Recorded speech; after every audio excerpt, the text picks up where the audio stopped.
Clínica Sircovisión del Dr. Jerónimo Lajara patrocina este programa.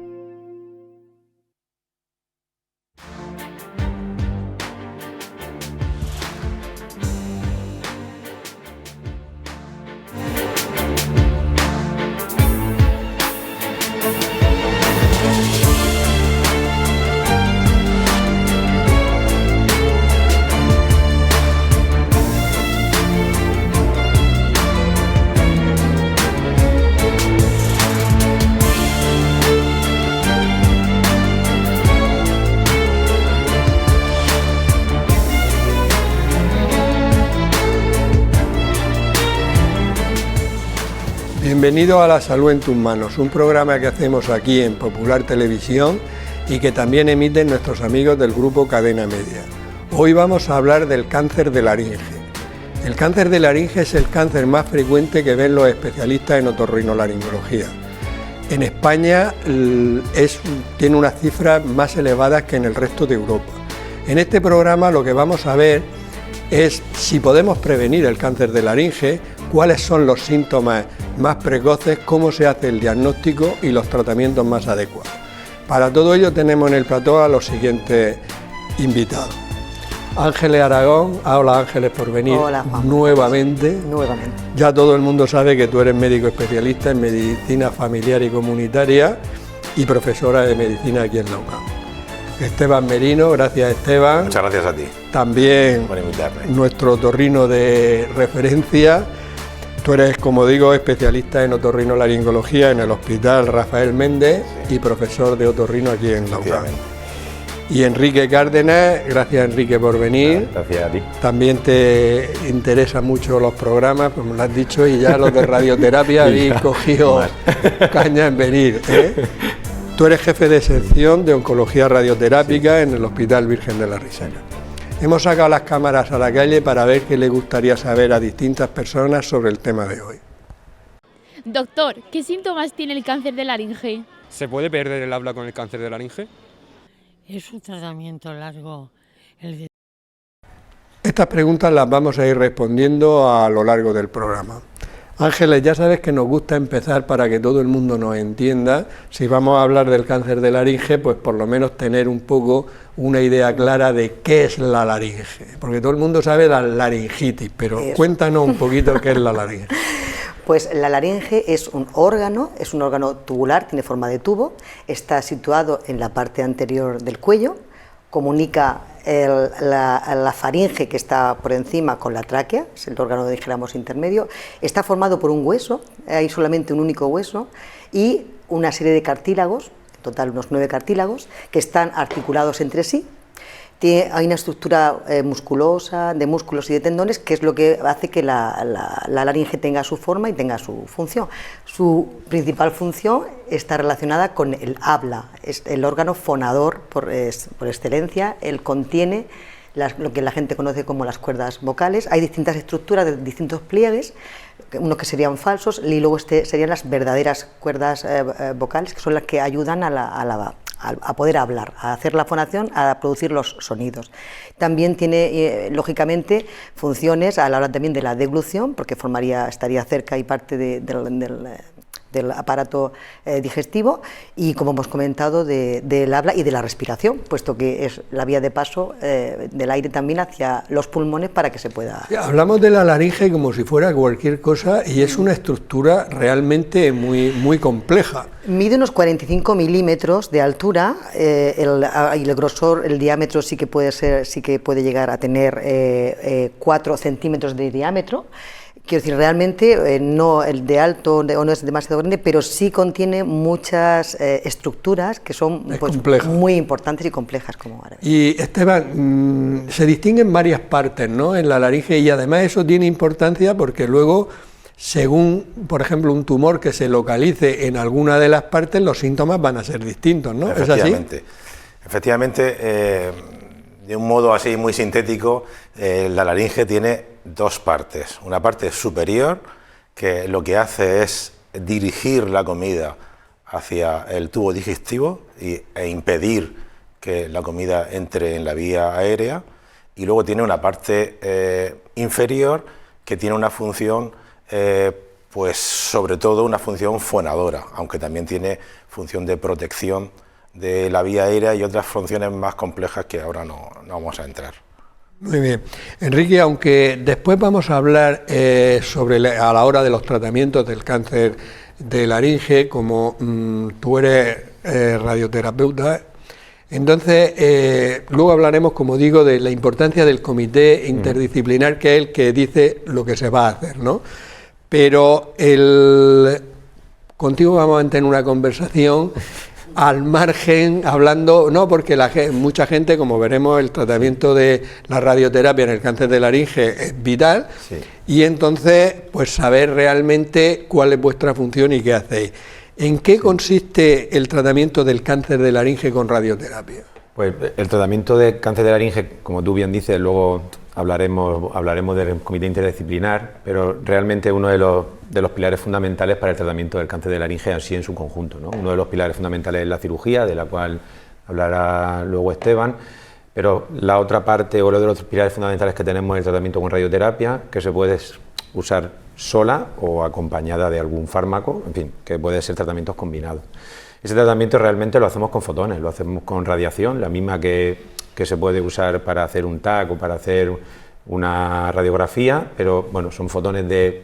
Que los fotones son energía, ¿no? Los fotones son energía, son radiación. Son radiación. Y el tratamiento es con radiación localizada en la zona donde tenemos la enfermedad, más unos márgenes de seguridad pues que siempre cogemos, ¿no? Y básicamente tratamos la laringe o la localización de la laringe en la que esté el tumor localizado. Luego hablaremos de resultados y de todo eso.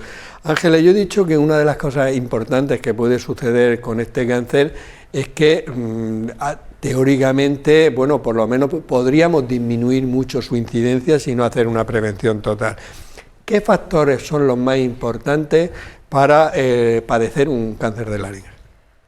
Pues sin duda, y está totalmente comprobado que es así, porque la grandísima parte de estos tumores, la causa principal directa es el tabaquismo y también la ingesta de alcohol de forma crónica o de forma intensiva, dijéramos. ¿Y que no 2 cervezas? No, 2 cervezas no, tiene que ser un hábito alcohólico, vale, digamos, crónico, habitual durante también muchos años, y también que ambos factores juntos aumentan aún más el riesgo, y también cuanto más tiempo se lleve consumiendo tanto el tabaco como el alcohol, y por supuesto conjuntamente, también puede hacer que estos tumores aparezcan de forma más temprana, más precoces.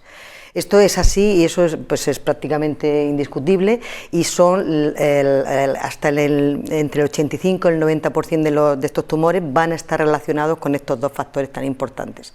No obstante, también pueden ser factores de riesgo de no tanta relevancia, pero a tener en cuenta, como también podría ser en otros tipos de tumores, pues la exposición a productos derivados del petróleo, a ciertos productos químicos derivados de pinturas, que sean materiales químicos que se pueden inhalar y pueden hacer un daño. También se ha relacionado con la inflamación crónica persistente. Podría ser una cuestión, por ejemplo, el reflujo gastroesofágico, que puede hacer que el ácido suba hacia la zona de garganta y afecte la laringe, haga una inflamación sostenida en el tiempo. No es un factor, no está muy lejos la importancia como factor de riesgo del tabaco y del alcohol, pero son también factores a tener en cuenta. Incluso se pueden tener ciertos síndromes genéticos que son muy poco frecuentes, pero que personas que padecen esa tendencia pueden desarrollar tumores más tempranos, incluso con el virus del papiloma humano, el famoso virus del papiloma humano, que actualmente ya se vacuna a jóvenes, primero a niñas, también se han incluido actualmente a los niños, porque tienes relación en otros tipos de tumores, pero también muy modestamente se ha visto que tiene incluso mejores pronóstico cuando está relacionado con el virus del papiloma, pero sin duda podría ser también un factor de riesgo. Pero insisto, para toda la población, alcohol y tabaco, si se eliminara, bueno, pues probablemente os quedaréis sin trabajo, con poco trabajo. Si se eliminara, ¿disminuiría el 80 o el 90% de los tumores? Sí, por supuesto, y además, de hecho, como hay programas antitabaco, pues la incidencia del cáncer de laringe está bajando de forma mundial. O sea que ya hay menos incidencia ahora que hace 20 años. Y si una persona, Esteban, si una persona fumara y deja de fumar, ¿al cuánto tiempo? Porque, por ejemplo, en el riesgo de infarto, en el riesgo de otras enfermedades, está estudiado, ¿no?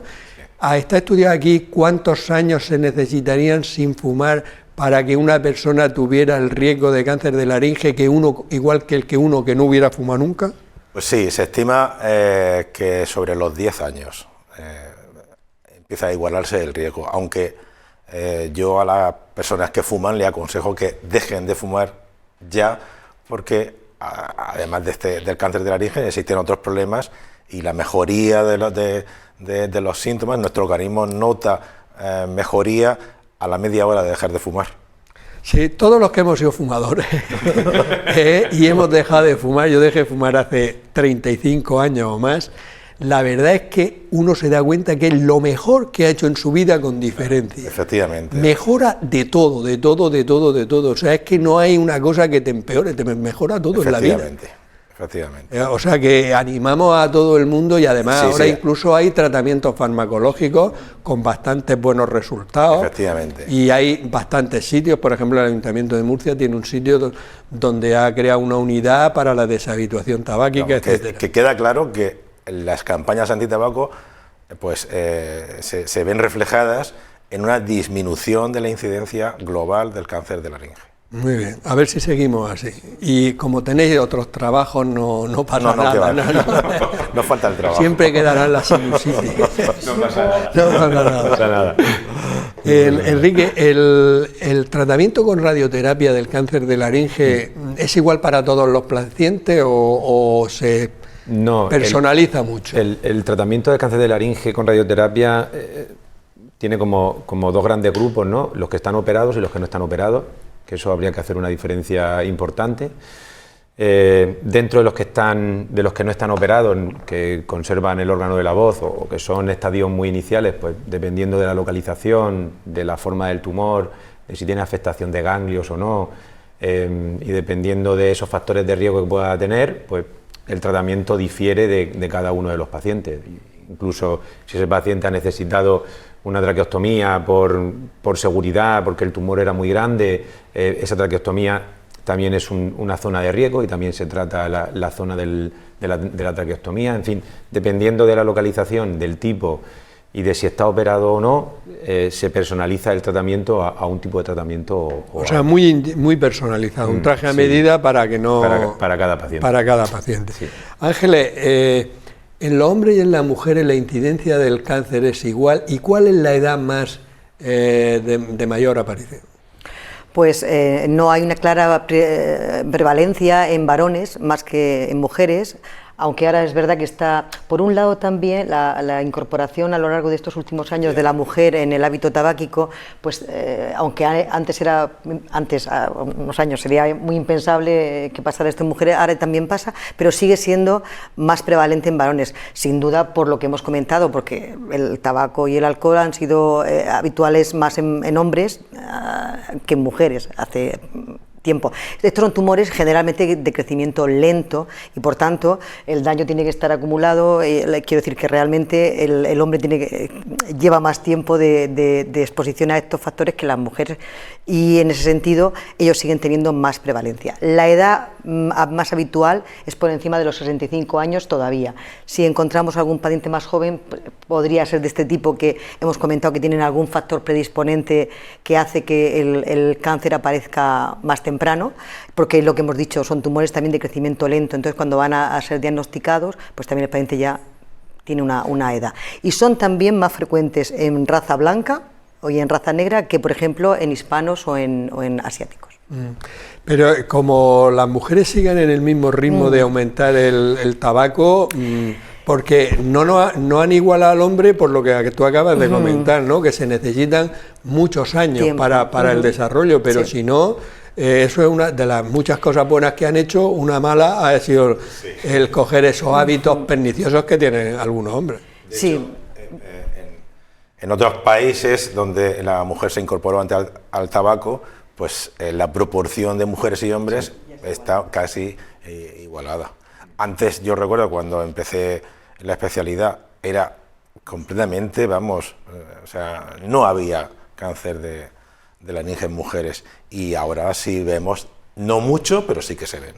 Sí que se ven. ¿Y qué síntomas puede presentar una persona con un cáncer de laringe? Bueno, vamos a ver, el cáncer de laringe da unos síntomas que se pueden asimilar a otras enfermedades banales, pero son síntomas muy persistentes, cosa que en las enfermedades infecciosas, por ejemplo, pues esos síntomas van desapareciendo. Entonces, depende de la localización. Si la localización es en la parte superior de la laringe, pues van a tener problemas relacionados sobre todo con la toma de alimentos. Van a tener dolor muy definido en un lado de la garganta, y sobre todo un dolor que aumenta al tragar. Ese dolor se puede difundir hacia el oído, y es un dolor persistente que no se quita y que cada vez va a más. En la parte inferior, pues los síntomas están relacionados con la voz. Hay cambios en la voz. No quiere decir, hay personas que tienen ya la voz, digamos, cambiada por una laringitis crónica durante mucho tiempo, la tienen así, se tiene que hacer revisión continuamente porque tienen la voz cambiada. Sería un cambio de voz de su voz. De su voz habitual. De su voz habitual, exactamente. Y un cambio de voz persistente, más de 3 semanas, pues indica que hay que revisar esa laringe para ver cómo está. Por eso decíamos la importancia de las distintas partes porque en la parte superior puede estar muy poco afectada, aunque también se afecta, pero se afecta muy poco lo que es el timbre de la voz. Puede haber una resonancia especial. Sí, pero yo creo que mucha gente tiene el concepto ese del cambio de la voz, más de 15 días, digamos que en la población, pero sin embargo los de la parte alta, el dolor en ese no lo tiene asimilado muchas personas, creo yo. Sí, no, y tienes razón. Y esos pacientes realmente son pacientes que llegan más tarde al diagnóstico. Pero bueno, es importante que la gente lo sepa, porque si mantienen ese dolor 15 días, 3 semanas o tal, por lo menos consultar. Efectivamente, porque es un dolor que puede ser, lo pueden achacar a una enfermedad banal, pero si es persistente y está localizado, hay que revisarlo. Muy bien. ¿Cómo diseñáis, Enrique, el tratamiento de radioterapia para el cáncer de laringe? Pues el paciente, una vez que lo vemos en la consulta y decidimos qué tipo de tratamiento se le va a ofrecer al paciente, que previamente lo hemos comentado en el comité de tumores, ese paciente se realiza primero un TAC de localización nuestro, que se hace en la propia unidad de radioterapia, que es un TAC un poquito especial. Para el paciente básicamente es igual, pero es un TAC un poco más grande, con un agujero más grande para que el paciente esté más confortable, y le realizamos una máscara termoplástica, que es una máscara de plástico blandito, que cuando se calienta se pone blandito y moldeable, y se hace una máscara a cada uno de los pacientes. Es una máscara individualizada de cada uno de los pacientes. Una máscara de la cara una máscara de la cara que puede llegar a la cara o puede llegar a los hombros, ¿vale? Para sujetar tanto la cabeza como los hombros. El objetivo de esa máscara es que luego esa máscara se va a usar para todos los días de tratamiento, y esa máscara va anclada a la mesa, porque claro, la zona de tratamiento de la laringe, pues fundamentalmente tenemos muchos órganos alrededor, pero fundamentalmente tenemos la médula espinal, que es un órgano crítico para que no reciba radiación, y la forma de reproducir esa colocación y ese tratamiento tan preciso es reproducir esa colocación de la máscara, y esa máscara va anclada a la mesa, ¿no? Vale. Y el paciente le hacemos la máscara y le hacemos el TAC. Diseñamos el tratamiento sobre esas imágenes, con fusión de imagen de PET y con fusión de imagen de resonancia, en el caso de que sea de otra localización. En el caso de la laringe, todos los pacientes con cáncer de laringe que van a recibir radioterapia se le hace también un PET-TAC, que ese PET-TAC es un PET-TAC que lo hacemos también con la máscara para localizar bien la zona, ¿no? Que es una prueba de medicina nuclear que nos informa con más precisión de la localización y si ha habido también alguna afectación ganglionar o alguna otra localización a tratar. ¿A todos le hacéis un PET-TAC? A todos los pacientes de cáncer de laringe que van a llevar radioterapia y quimioterapia tienen un PET-TAC. Fíjate, hace pocos años, porque yo estaba en la Risaca cuando surgió el PET-TAC y tiene pocos años. Sí, eso llevamos haciéndolo así de forma arreglada a todos los pacientes que van a ir al tratamiento con radioterapia o radioterapia y quimioterapia, así de forma arreglada llevaremos haciéndolo 5 años, 5 años o por ahí. Sí, antes se podía hacer alguno, pero era estaba como menos pautado eso, pero ahora, además, esa prueba de medicina nuclear también nos sirve para ver la respuesta a los 3 meses, ¿no? Una vez que termina el paciente el tratamiento y hay que reevaluarlo y ver qué hemos conseguido o cómo está la enfermedad en ese momento. Esa respuesta a la enfermedad también se reevalúa por PET-TAC. Entonces tiene como una doble función, una para la precisión del tratamiento y otra para resultados del tratamiento a los 3 meses de terminar. Está muy bien, aunque no venga a cuento en este programa, pero hay que ver en los muchos programas que llevamos hechos los grandes avances que ha dado la medicina en la técnica, en eso, y los pocos avances, incluso el retroceso que tenemos en hábitos de vida. Correcto. O sea, es una cosa absolutamente increíble. Nos gastamos millones y millones y millones en tecnología y no nos gastamos nada en explicarle a la gente que tenga buenos hábitos de vida. Eso es una cosa absolutamente increíble, pero... Se le explica a la gente, se le explica, pero... y hay suficiente información pero no hay disponible. Campaña, yo creo, Ángeles, que no hay campañas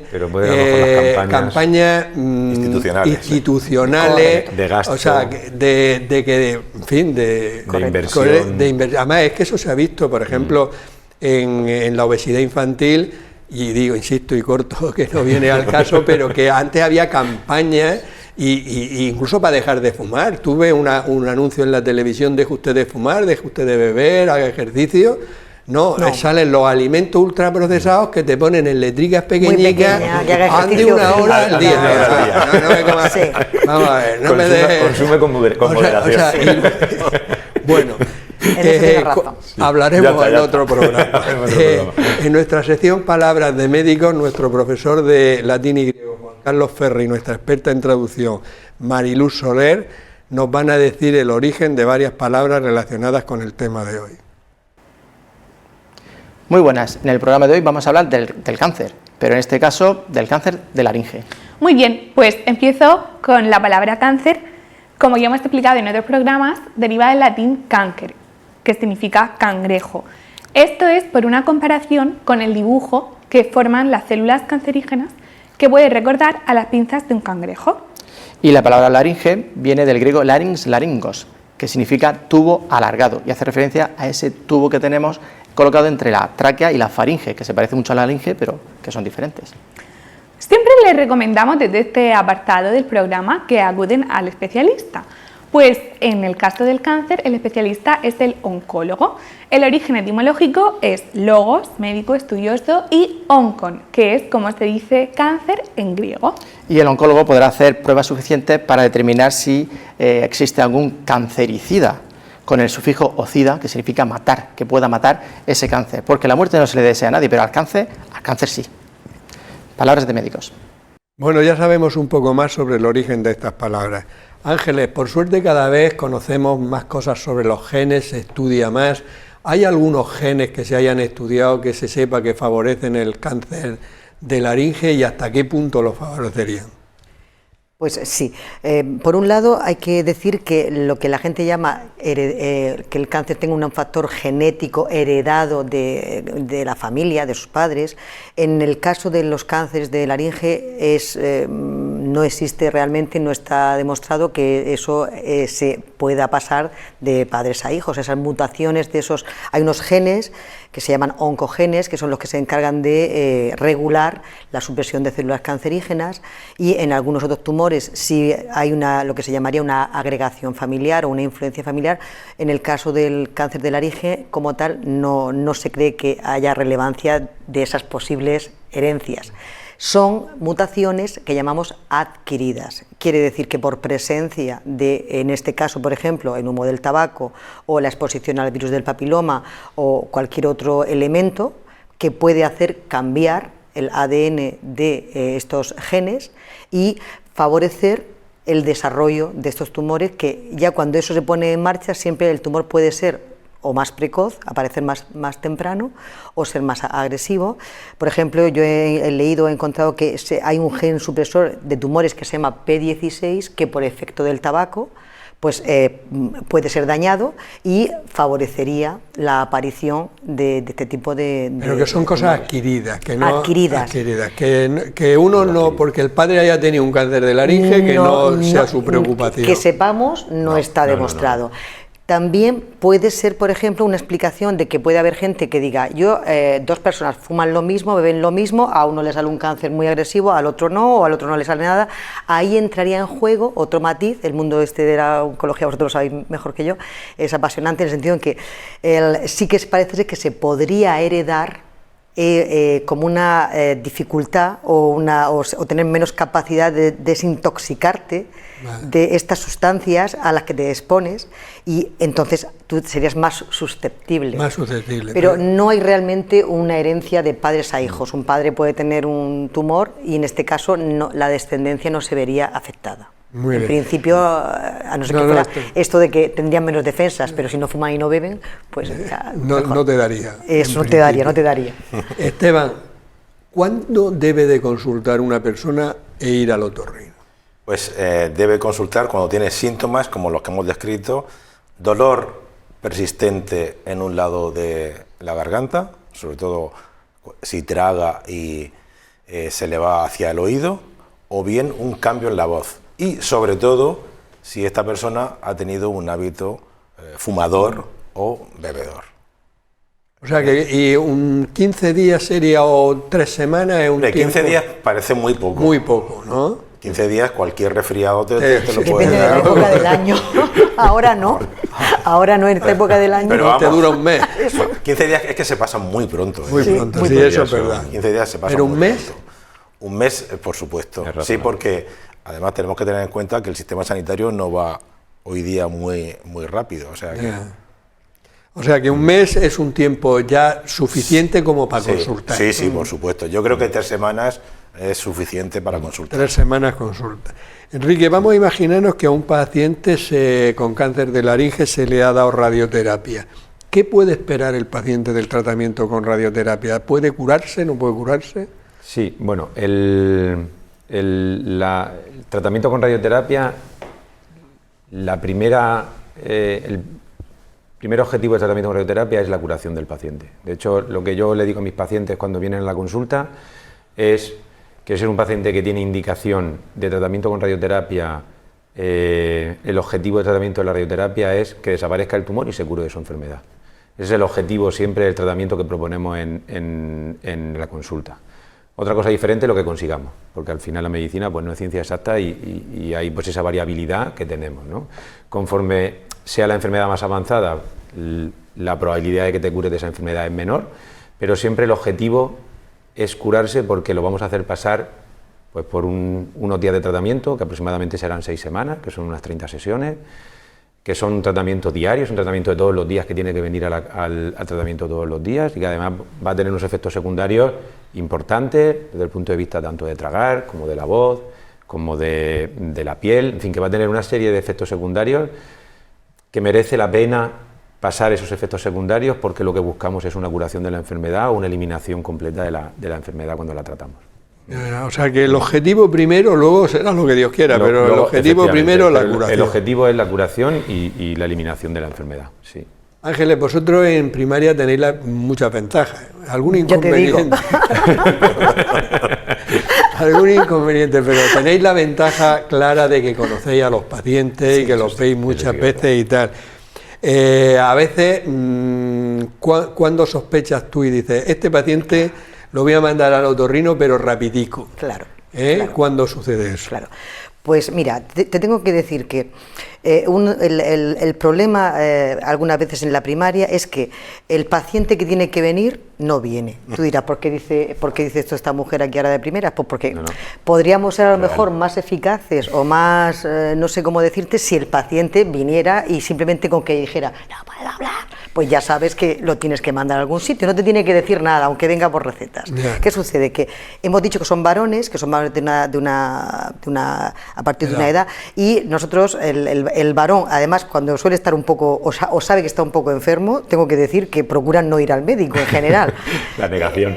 Un poquito suele pasar eso. Entonces, bueno, es un comentario que lo veo importante porque, por desgracia, yo, los casos que he tenido en mi zona, es que, vamos, es que no he tenido ninguna, o sea, no era un misterio, no tenía que resolver ningún misterio porque era una cosa que llamaba la atención, porque incluso podía presentar signos ya más de enfermedad más avanzada, ¿no? Entonces, conocer al paciente, sabemos que tiene un hábito tabáquico porque lo sabemos, lo hemos intentado que deje de fumar, no lo hemos conseguido, sabemos que se toma alcohol de forma crónica porque lo vemos en la analítica si le conseguimos sacar sangre y le hemos recomendado que no beba, pero no se consigue, y pues sabemos que en algún momento determinado empieza como ha comentado el compañero, pues a tener un dolor al tragar que no se le pasa, a tener cambios de su propia voz. En este caso el cambio de voz, por ejemplo, puede ser indoloro, que eso también sería incluso pues también peor si no se encuentra directamente. Yo tuve un caso directamente ya con un digamos un bulto llamativo en la zona de cuello, en la zona de, entonces un síndrome constitucional que llamamos, una pérdida de peso que ves venir al paciente y lo ves cada vez más delgado, o simplemente pues claro que ya no está, ha perdido el apetito, una tos pertinaz, es decir, hay una serie de signos de alarma, pero efectivamente la herramienta es conocer al paciente y poderlo seguir en el tiempo, porque muchas veces con el mero hecho de verlos venir cada X tiempo, tú ya ves cómo va un poco ese paciente y lo que te puedes imaginar. Y hay una buena derivación preferente pese a que puede haber, cuando tenemos este tipo de casos, hay una forma de enviar directamente, que llamamos de masa de ORL. Yo pienso que la derivación con primaria es buena cuando el caso es excepcional. Pero en una disfonía leve o un dolor leve no es tan rápido. Claro, cuando se le ve el plumero de entrada, adornar. Se le ve la oreja al lobo más rápido. Sí. Esteban, imagínate que Ángeles ha visto un paciente que lleva 3 semanas con disfonía o con dolor y te lo manda. La prueba estrella, ¿cuál sería para el diagnóstico? Bueno, normalmente en otorrino pues tenemos la suerte de que podemos acceder prácticamente a todos los territorios de una forma visual, directa o indirecta. Entonces, pues el diagnóstico no suele ser complicado.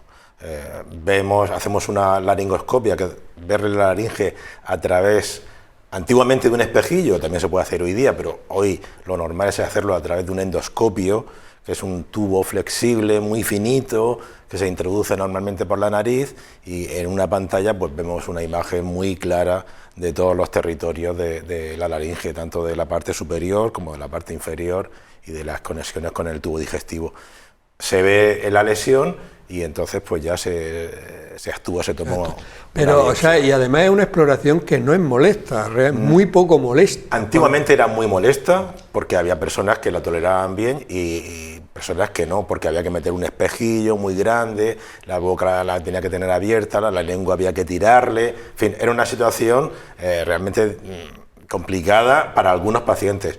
Hoy día, la verdad es que un endoscopio flexible por la nariz es que prácticamente ni se nota. Es que vamos, yo es que me he hecho alguno. Se nota, lo que te claro, lo que hablo. Pero se nota menos que una prueba del COVID, como dicen los pacientes. Esto es como la prueba del COVID, no, menos todavía, porque tú el endoscopio, primero que tienes experiencia y segundo que ves por dónde va. Por dónde tienes que meterlo. Lo diriges por la zona donde no va a doler. Sí. No, ya te digo yo, por problemas de la voz, por no hablar bien, perdía la voz y entonces me tira un mes sin voz y entonces claro, siguiendo protocolo y bien hecho y no tenía nada, pero y te llama la atención lo sencilla que es, lo que veis y lo poco molesta que es. Se puede ver muy bien. Enrique, ahora ten cuidado con lo que dices porque tenemos un otorrino y los dos tratáis el cáncer de laringe y los dos con buenos resultados, hay que decirlo, pero ¿cura igual la radioterapia que la cirugía? ¿Podéis intervenir? El tratamiento vamos de la mano con los otorrinos. Quiero decir, es una cosa que al final intentamos que sea un tratamiento complementario en muchas situaciones. Hay situaciones muy iniciales que se puede, bueno, el doctor Merino lo puede comentar, pero que se hace una resección con láser de una cuerda vocal. Y ya está, y se ha curado el tumor, ¿no? Pero esa misma situación en un paciente que a lo mejor no se puede hacer una resección láser o no tiene buena exposición de la laringe, no se ve bien la laringe, o alguna circunstancia que no se puede hacer, se hace un tratamiento con radioterapia, que, bueno, pues según los libros y los estudios, en los estadios tan iniciales son tratamientos comparables desde el punto de vista de la curación, el hacer una resección láser o hacer un tratamiento con radioterapia, ¿no?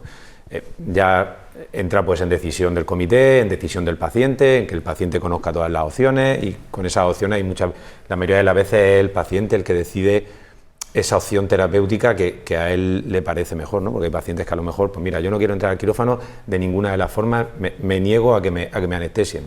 Bueno, pues tenemos el tratamiento de la radioterapia, ¿no? Y otros pacientes que no, yo entro al quirófano y me lo quitan y se acabó, ¿no? Luego tenemos los estadios avanzados, los estadios medio avanzados y muy avanzados, que dependiendo de las características del paciente, de si va a poder llevar un tratamiento óptimo de radioterapia y de quimioterapia, hay una selección de pacientes que se le puede ofrecer el tratamiento conservador del órgano de la voz.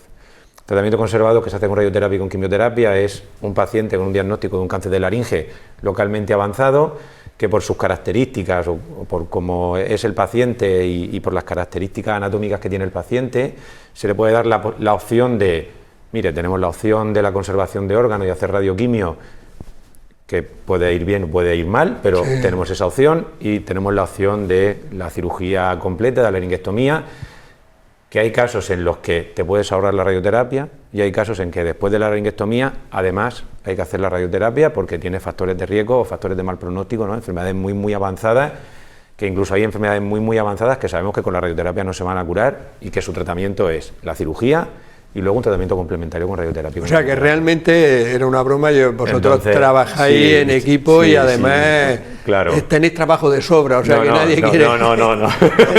Tanto lo uno como lo otro. Tanto lo uno como lo otro, otra cosa no, pero desgraciadamente no tenemos que pelearnos por los pacientes, la verdad. Vamos a dar paso a la publicidad.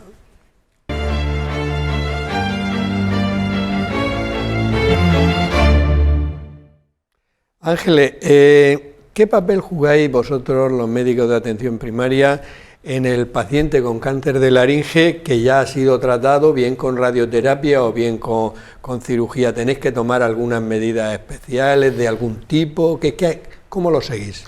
Generalmente el seguimiento lo hacen muy bien en las unidades. Ellos saben perfectamente las dudas que pueden tener, dependiendo incluso, por ejemplo, si llevan una traqueo completa o no hace falta.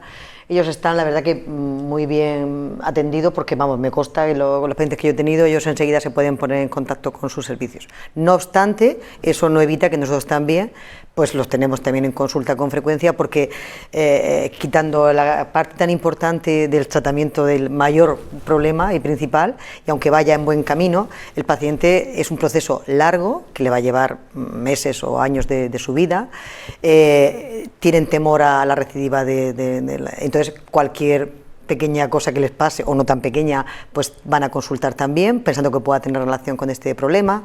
Pueden tener problemas de dolor, de que no descansan bien por las noches, se pueden sentir cansados tanto por la radioterapia como por una cirugía, es un cansancio independientemente de que además puedan tener algún problema nutricional, dependiendo del tratamiento que se haya aplicado. Pueden surgir problemas para deglutir, o simplemente para tener apetito, porque ya incluso el sabor les puede cambiar dependiendo del tipo de tratamiento. Tienen problemas olfativos, entonces el no poder oler bien la comida puede transformarse también en un problema de falta de apetito y lógicamente de que se puedan desnutrir. La piel, sobre todo con la radioterapia, les puede cambiar, pueden tenerla más seca, pueden tener llagas en la boca, se les pueden caer algunas piezas dentales, dependiendo de la circunstancia. Entonces, esa parte que es menor, entre comillas, que no va dirigida... Pero es muy importante, pero porque muy importante, tiene mucho recorrido el paciente con esos efectos secundarios y son los que van a su médico de familia. Quiero decir, yo lo puedo ver una vez cada 6 meses, cada 4 meses. Nosotros lo vemos. Claro, por eso digo que nosotros en la consulta realmente lo vemos con pruebas. Y luego el tema de la nutrición es muy importante, que estén muy bien nutridos para trabajan en esto, vamos. O la pareja, por ejemplo, el paciente cuando no puede hablar al principio, pues suele venir con la pareja que sea o un familiar, y pues son pacientes que vosotros veis con bastante frecuencia por la problemática de alrededor, que sin ser grave puede ser molesta y que requiere un tratamiento. Estos pacientes se pueden perfectamente acatarrar, Ya, como ya. cualquier otro, por poner un ejemplo. ponen peor. Y cualquier otra claro, patología que no tenga quiero nada que decirte, ver. y generalmente pues intentamos en lo que podemos resolverlo a nuestro nivel, para no sobrecargar tampoco. Muy más. bien, médico de primaria, muy importante. Ya te digo. Esteban, vamos a imaginarnos que a un paciente que tenía disfonía, dolor, tal, le has hecho una laringoscopia y le ve un tumor. ¿Hay que hacer siempre una biopsia? Siempre, nosotros siempre hay que hacer una biopsia porque tienes que confirmar que tiene un tumor, porque claro, la trascendencia es muy importante, porque al tener un tumor pues los tratamientos van a ser muy exhaustivos. Entonces siempre biopsia. hay que tener una confirmación con una biopsia. Como nuestro compañero Miguel Pérez Guillermo, especialista en anatomía patológica, dice que el diagnóstico siempre lo hace el patólogo, hemos querido hablar ahora con el doctor José García Solano, que es el jefe de servicio de anatomía patológica del Hospital Santa Lucía y profesor de anatomía patológica aquí en la UCAM, para que nos hable precisamente de qué se encuentra en la biopsia de un paciente con un cáncer de laringe. Yo destacaría 3 niveles de ayuda. La biopsia. El otorrino va a tener en su consulta un paciente que tiene un tumor en la laringe. Él como clínico y como buen clínico va a pensar, esto casi seguro es un cáncer de laringe, pero necesita la absoluta seguridad de que es un cáncer de laringe. Entonces nos va a mandar una biopsia y el patólogo con esa biopsia tiene que hacer un informe en el que tiene que destacar 3 cosas muy importantes. Primero, si es malo. Y luego el tipo de malignidad que tiene ese tipo de muestra, ¿no? No todos los cánceres de laringe son del mismo tipo. Cuando hablamos de cáncer de laringe nos referimos casi siempre al carcinoma de células escamosas, ¿no? Pero hay otros tipos. Hay que reseñar también en el informe el grado de malignidad. No todos los cánceres de células escamosas tienen el mismo grado. Hay unos que tienen muy poco grado, que tienen mejor pronóstico, y otros que tienen peor grado, ¿no? Eso hay que reseñarlo. Y si el tumor está invadiendo o no está invadiendo ya el estroma. El segundo grado de ayuda yo lo centraría en la pieza quirúrgica de la laringe y los ganglios que tiene alrededor. ¿Por qué se estudia esa pieza? Es fundamental porque de esa pieza vamos a sacar el TNM de ese cáncer de laringe. El TNM es fundamental para que el otorrino posteriormente vea si necesita a ese paciente un tratamiento, además del quirúrgico, necesita un tratamiento extra, ¿no? La T es el tamaño que tiene el tumor en la laringe. T1, T2 son tamaños pequeñitos, tienen buen pronóstico, los T3, T4 son tamaños muy grandes y necesitarán probablemente un tratamiento ayudante. La N de ese TNM sería el estudio que hacemos nosotros en los ganglios regionales que nos envían. Entonces le interesa al otorrino cuántos ganglios están invadidos, el tamaño tumoral de esos ganglios, ¿no? Y luego el paciente metastásico, el cáncer de laringe que ya tiene metástasis. ¿Qué aporta el patólogo en ese paciente que ya tiene metástasis? Pues a 2 niveles. Primero, confirmar que la metástasis, el nódulo que hay en el pulmón, el nódulo que hay en el hueso, eso es metastásico, efectivamente, confirmarlo.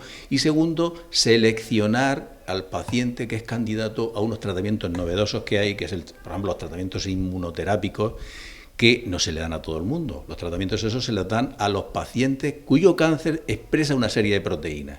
¿Quién va a detectar esas proteínas? El patólogo va a detectar si tiene o no tiene proteínas. Entonces, como resumen, yo diría que el patólogo va a ayudar. Biopsia, confirmar que eso es maligno, tipo de malignidad y grado. 2, en la pieza quirúrgica, el TNM de la pieza quirúrgica. Y 3, en el paciente metastásico, la confirmación de que es metastásico y la selección de pacientes que son candidatos a tratamientos novedosos. Enrique, durante el tratamiento con radioterapia, ¿el paciente puede hacer una vida totalmente normal? Pues nosotros queremos que el paciente haga una vida totalmente normal. Le insistimos en que intenten continuar con su vida y intenten hacer su vida normal. El paciente en concreto, el cáncer de laringe que lleva el tratamiento con radioterapia, es un paciente que fundamentalmente va a tener 3 problemas. Uno de ellos es la piel, que les insistimos y hay una consulta específica de enfermería, bueno, para estas cosas. Y le insistimos en el cuidado de la piel. Lo segundo que le insistimos con los compañeros de nutrición es la nutrición. Y lo tercero que le insistimos es en el control del dolor, que hemos visto que cuanto antes empecemos a hacer el tratamiento del dolor, mejor van a ir los pacientes, menos ingresos hospitalarios tienen y mejor pueden continuar el tratamiento. No son radioactivos cuando salen de la máquina, que es una información que le damos nada más empezar, nada más hacer la primera visita, porque hay un temor o hay una circunstancia en la que el paciente no sabe si puede estar con niños, con embarazadas, no sé si puede hacer su vida normal, y cuando están en tratamiento con radioterapia, desde ese punto de vista no son radioactivos, sino que la radiación se queda en la máquina una vez que la apagamos. O sea, que realmente hacen una vida prácticamente normal con esos cuidados, Intentamos ¿no? que sea normal. Por ejemplo, siempre está la gran pregunta de ¿puedo seguir trabajando, doctor? Y yo siempre le digo lo mismo a mis pacientes, tú mismo lo vas a ver. Claro. Porque al final, dependiendo de tu tipo de trabajo, de cómo trabajas, de si usas la voz más, de si usas la voz menos, de si trabajas en una oficina delante de un ordenador o eres un comercial que tienes que estar todo el día hablando, pues claro, cada persona pues puede hacer la verdad una vida... es que en fin. Depende del trabajo, depende de todas esas cosas. Depende del trabajo. Ángeles, es muy importante dejar de fumar, si uno ya fumaba. En estos pacientes, por ejemplo, hay fármacos, como hemos comentado antes, como la citisina, que hay varios nombres comerciales, que pueden ayudar a dejar de fumar. ¿Es conveniente, es necesario? Que yo sepa, no hay ningún inconveniente, o sea, no hay nada peor que fumar, por muy malo. Eso está más o menos claro. Aprovecho. El tabaquismo es una enfermedad crónica y adictiva y necesita diagnosticarse. La persona tiene que ser consciente de que tiene ese problema y, por supuesto, prevenirse, que sería lo más ideal, y luego tratarse, ¿vale? En primaria sigue siendo válido el consejo breve. Es bastante valioso, no tiene mucho rival. Es verdad que luego el tratamiento farmacológico, el apoyo psicológico son pilares para mantener, digamos, la abstinencia tabáquica, ¿no? Pero el consejo breve, la fuerza que tenemos en nosotros y decirle a la persona no fume, yo lo hago siempre. Cualquier papel que le doy le pongo no fumar. Y se lo escribo con el boli, porque tiene que ser con el boli, porque eso es personal, ¿vale? Y es que eso está demostrado, es que sigue siendo válido. Pero bueno, quitando que esa validez, porque como hemos dicho antes, no todo el mundo viene a consulta, la parte farmacológica, sobre todo en un paciente que necesariamente sí o sí debe de dejar de fumar, porque a lo mejor le han diagnosticado el tumor, pero ese mismo día fumó. Ese mismo día se fumó un cigarrillo antes de entrar a la consulta. Seguro. Por tanto, tiene que dejar inmediatamente. La única contraindicación de este fármaco que tiene un efecto similar a la nicotina, que es por lo que ayuda a dejar de fumar, bloquea y se une a los receptores de nicotina. No se debe de utilizar, en un principio sí, pero no se debe de utilizar junto con el seguir fumando, puesto que sumaría los efectos. Pero el único inconveniente sería pacientes con cardiopatía isquémica activa, que hayan tenido un infarto recientemente. No está muy comprobado en la ficha técnica del fármaco, dice que no está probado, que no está validado en pacientes mayores de 65 años, pero digamos que, vuelvo a insistir lo que he dicho al principio, lo más interesante, lo más importante es dejar de fumar en este tipo de pacientes, porque está clarísimo que es la cosa. En muchos estudios no meten personas mayores de 65 o de 70 años, claro, es muy difícil. Pero la única contraindicación sería el tener una enfermedad cardíaca activa o haber tenido un derrame cerebral la semana previa, reciente, o estar embarazado, que no creo que sea el caso, porque lógicamente no debería de ser el caso, ¿vale? Entonces se podría y se debería utilizar, porque es verdad que tiene unas tasas mejores de abandono del tabaco. Esteban, el tratamiento quirúrgico del cáncer de laringe puede hacer una laringectomía parcial, una total. ¿Cuándo se indica una y qué problema u otro tiene? Bueno, el enfoque del tratamiento quirúrgico es como el de la radioterapia. Lo primero es curar al paciente. Ese es nuestro objetivo. Entonces, si podemos curarlo conservando la voz, pues entonces se hace una cirugía parcial, que se trata de quitar todo el tumor y normalmente también los ganglios que son tributarios de ese tumor, porque eso es muy importante. Digamos que un factor pronóstico el mayor factor pronóstico es la presencia de ganglios metastásicos en el cuello. Por eso en la cirugía y en la radioterapia también, pues se tratan esos ganglios. Entonces, cuando podemos conservar la voz, pues hacemos una cirugía parcial, que hay de muchos tipos, desde quitar solamente una cuerda a quitar pues gran parte de la laringe, pero dejar una zona para que el paciente pueda respirar por su vía natural y mantener una fonación. Y si no se puede. Si es necesario quitar toda la laringe, pues quitamos toda la laringe, con lo cual pues ya desconectamos la vía respiratoria de la vía digestiva, es decir, el tubo por donde respiramos se aboca a la piel y el tubo por donde comemos ya va independiente del tubo por donde respiramos, ya no nos podríamos atragantar.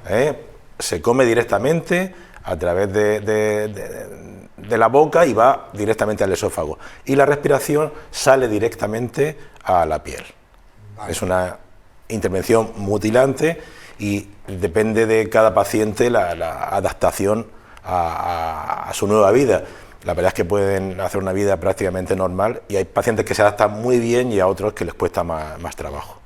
Enrique, ya un paciente que se haya tratado de su cáncer de laringe con cirugía, bien sea una laringestomía parcial o total, ¿cuándo está indicado, además de la cirugía, darle radioterapia? Pues eso se establecieron unos criterios hace ya un tiempo, que se hizo un estudio importante y se vio que fundamentalmente, dependiendo de si es un tumor, el tamaño del tumor es uno de los motivos por los cuales se debería de poder llevar radioterapia después, pero fundamentalmente es la afectación ganglionar, como ha comentado el doctor Esteban, que la afectación ganglionar nos hace que tengamos que proponer el tratamiento con radioterapia al paciente. Si luego además esa afectación ganglionar tiene una característica que es una afectación extracapsular, además ese paciente debería de ser subsidiario además de hacerle también quimioterapia, es decir, hacer los dos tratamientos a la vez, porque se considera que es un factor de mal pronóstico de que pueda volver a aparecer la enfermedad, ya sea en la misma localización o en algún ganglio o en la localización del cuello. O sea que si hay afectación ganglionar, radioterapia, y si hay afectación ganglionar más de la cápsula del ganglio, radioterapia y quimioterapia. Sí. Y Ángeles, aunque esto más quizás Esteban lo ha comentado que sí, pero tú verás pacientes que le han hecho una laringestomía total y para ti, ¿la vida que hacen es normal?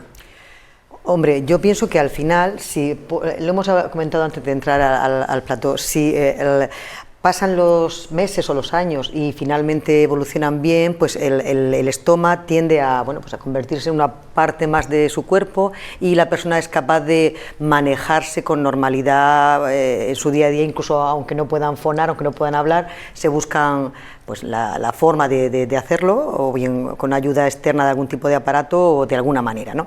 Pero es verdad que recién en los meses primeros de la intervención pues hay una serie de inconvenientes, llamémoslo así. Es lo que él ha comentado, el aire ya directamente pasa del estoma hacia el pulmón, entonces la función de humidificación, por ejemplo, no está hecha, esa función desaparece, eso va a producir moco. El moco es un problema, yo lo veo muy comúnmente al principio, que es un problema muy molesto, pero es una reacción, digamos, normal. El tema, por ejemplo, a la hora de la ducha, al principio es conveniente, lógicamente, que no se cuele el agua por el estómago, tienen que aprender también eso al principio. Cuando ya lo dominan, pues yo creo que pueden llegar a tener una normalidad. Yo quería decir aquí también que es muy importante las asociaciones de pacientes. Hay varias asociaciones de pacientes laringestomizados que ayudan, abrazan a ese paciente y a su entorno, le dan apoyo psicológico y le dan facilidades, además de las que nosotros le podemos ofrecer, el sistema sanitario, para que adopten una voz erimfónica, es decir, una voz que se habla a través del esófago, o bien que tengan ellos una prótesis fonatoria, si se le ha puesto, pero que tengan una capacidad de comunicación y que la inmensa mayoría de los pacientes suelen lograrlo y realmente cuando tú llevas un tiempo con ellos es que no te das cuenta de que están operados de laringe, exactamente. Es un dato muy importante, lo de las asociaciones. Sí, es muy importante, eso es muy importante. Y luego ya cada paciente pues afronta el problema de una forma según la psicología que tenga. Yo tengo un paciente que es capaz de tirarse a la piscina y bucear por la piscina teniendo un estoma. Un estoma, ya. Que parece increíble, pero lo hace. No, quiero decir que no le da miedo. Se va adaptando. Se va adaptando. En nuestra sección Me lo compro, me lo como, no me lo compro, no me lo como, nuestros especialistas de Plan Mediterráneo, Pedro Lillo e Irene García, nos van a hablar hoy sobre los espárragos en lata blanco. Espárrago blanco enlatado. Me lo compro, me lo como, no me lo compro, no me lo como. Es un producto que, bueno, que yo creo que la mayoría tenemos en la despensa, algún tarro de cristal, alguna lata. ¿Qué opinas de esto? Bueno, a mí me encantan. O sea que, y además estos son los famosos espárragos cojonudos. De los buenos. Y de los buenos, y son, a mi gusto, de lo mejor que hay de un aperitivo, ¿no? Si te parece, le echamos un vistazo y comentamos. Claro, un aperitivo, pero lo podemos meter en un montón de elaboraciones. Por supuesto, claro. Valores nutricionales. Valor energético, 27 kilocalorías, grasas 0,6, hidratos de carbono 2,5, fibra dietética prácticamente 2 gramos y proteína 2 gramos. Sal, en este caso 0,7, o sea que está bastante controlado el contenido en sodio de este enlatado concreto. Sí, que puede ser a lo mejor una de las pequeñas pegas que pueden tener los enlatados, el contenido en sal y demás, ¿no? Efectivamente, cuando vayamos a comprar un embotado, un enlatado, es importante mirar el contenido en sodio, porque es el medio de conservación, y es importante porque en insuficiencia cardíaca o cuando hay una nefropatía o insuficiencia renal, hay que tener muy presente el contenido en sodio y que no sean excesivos. Luego suelen conservarse con E330, que es el ácido cítrico, que es un aditivo, un número E, pero que está al uso y que está muy bien. Como te comentaba, el espárrago es formidable, es una hortaliza, es una verdura maravillosa. Tiene, como hemos comentado, muy poquitos hidratos de carbono, grasas prácticamente nada, algo de proteína, y luego tiene una colección de vitaminas liposolubles e hidrosolubles. Concretamente tiene vitamina A, el complejo B prácticamente completo, B1, B2, B3, B5, B6, vitamina C, vitamina E, vitamina K, calcio, hierro, magnesio, manganeso, fósforo, potasio, sodio y zinc. Fíjate la colección. Muy completo. Que te he comentado, dentro de una carga calórica que es mínima. A los gente más joven, a los críos les suele gustar, porque la textura es blanda. La diferencia entre un espárrago blanco y un espárrago triguero es que, bueno, estos están bajo tierra y entonces está blanco porque no le ha dado la incidencia del sol, y el espárrago triguero también es una maravilla y prácticamente guarda los mismos contenidos, ¿no? en macro y en micronutrientes. La diferencia es que se suelen hacer a la plancha, se compran fresco y se suelen hacer en la plancha o al horno, y también están muy buenos. ¿Podríamos recomendarlo a toda la población? Bueno, sí, realmente se puede recomendar, porque en dietas de adelgazamiento, en planes de alimentación, digamos, saludables, es un alimento magnífico para una cena, para completar una comida, para un aperitivo.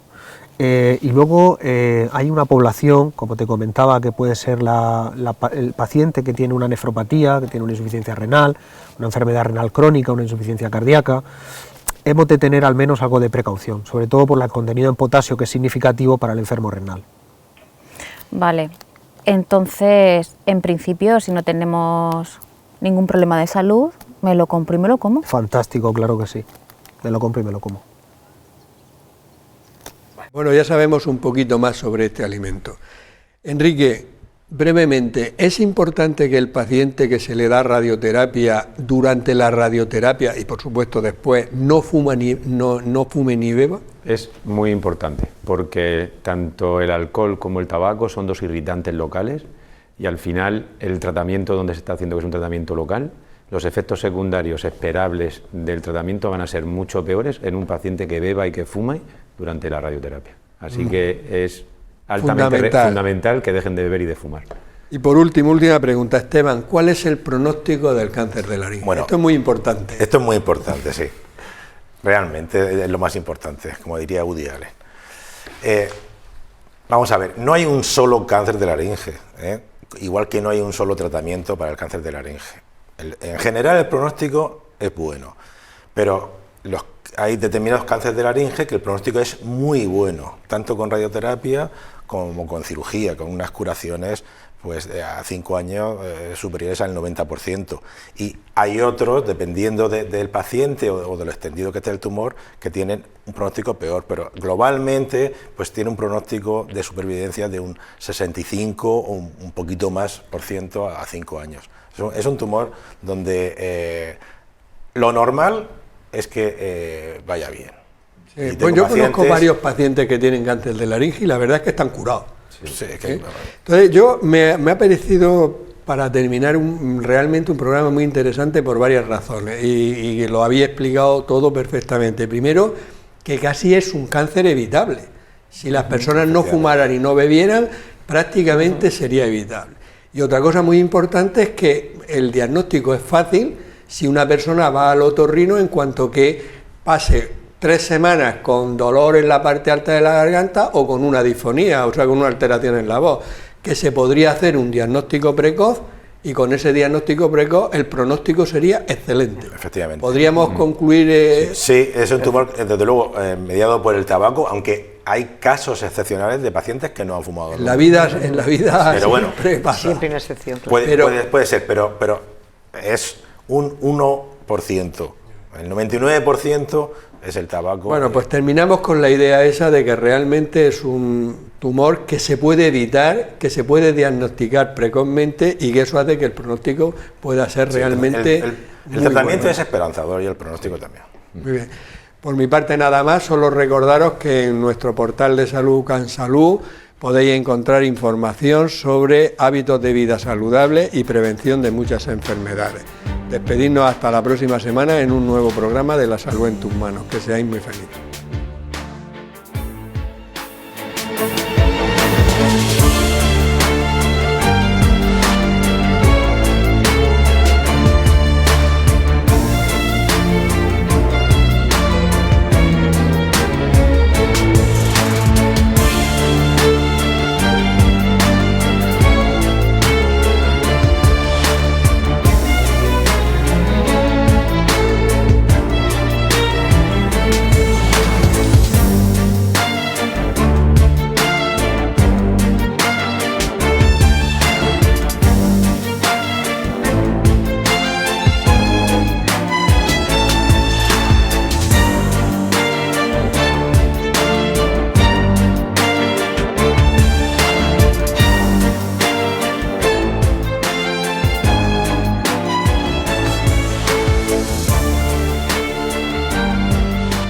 Clínica Sircovisión del Dr. Jerónimo Lajara patrocina este programa.